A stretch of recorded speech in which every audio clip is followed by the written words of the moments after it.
Now, when we have an ecosystem has nutrients that are recycled in the ecosystem. They go from top of the food chain to the bottom of the food chain throughout the ecosystem. But energy only moves in one direction. Energy within an ecosystem is only transferred from producer to herbivore to carnivore, plant to plant eater to meat eater, transferred in this direction. Some of this energy gets passed on from producer to herbivore to carnivore, but some of it is actually lost to the surroundings at each level. So let's look at this flow of energy. Now, all of the energy starts from the sun, and that sun's energy reaches a plant. Now, that plant may grow, may reproduce, and use up the energy, or it may get eaten by a primary consumer, in this case a caterpillar, and pass on some of its energy. Now, it may also die and pass on its energy to the detrivores, decomposers. Well, it's the same with the herbivores, the primary consumers. They may use up the energy and lose it as heat through reproduction, or they may get consumed and pass their energy on. And as we can see, the energy is flowing through the ecosystem from the producers, the plants, all the way up to the carnivores, the top consumers. Now, when we're talking about a trophic level, and you may not have heard that word before, a trophic level describes the position of an organism in relation to the nutrient and energy transfer in an ecosystem. So where it stands in that ecosystem as it relates to energy and nutrients.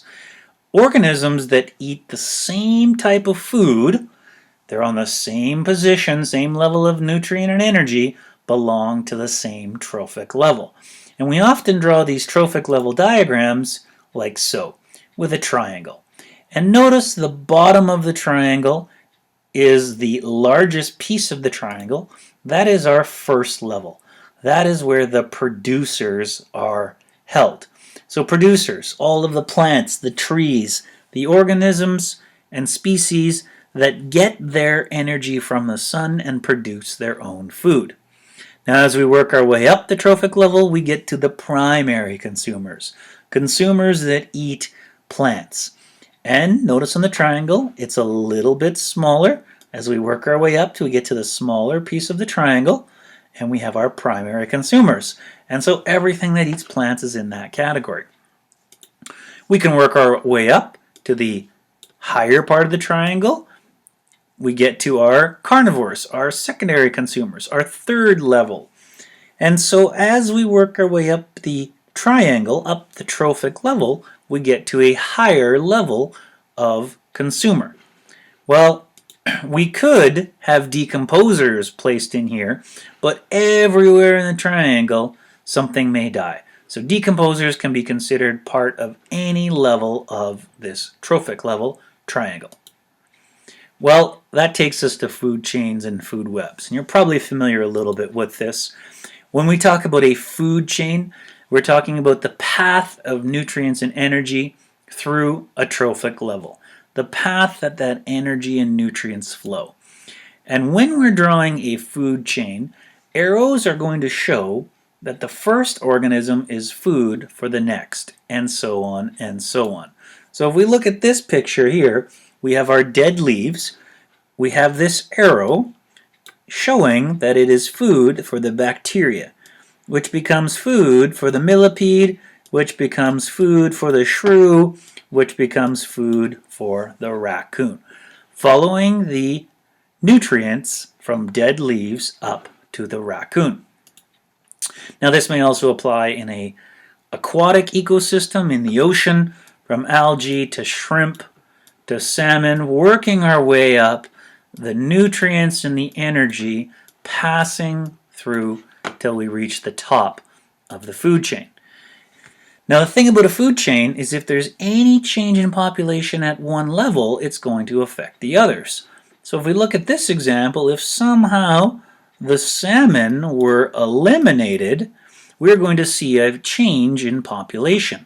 We're going to see more shrimp because they don't have a predator, and less sea lions because they don't have prey, they don't have food. Now, when we draw food chains, sometimes a decomposer is shown. So sometimes at the end of the raccoon here, we may show a decomposer that will eat the dead raccoon, but we're going to consider those interactions separately. So we're not going to show the decomposers on this particular food chain. So food chain, the single pathway of nutrients and energy from one level up to the top. Now, when we're talking about food chains, we often actually want to consider a more complex system. An ecosystem is often more complex than a food chain. It's multiple food chains called a food web. And so a food web shows this cross-link of food chains because a single organism may not just eat one type of food. It might be prey for more than one predator, or it might eat another type of food. So if we were looking at an aquatic ecosystem, it's more like a food web, like so.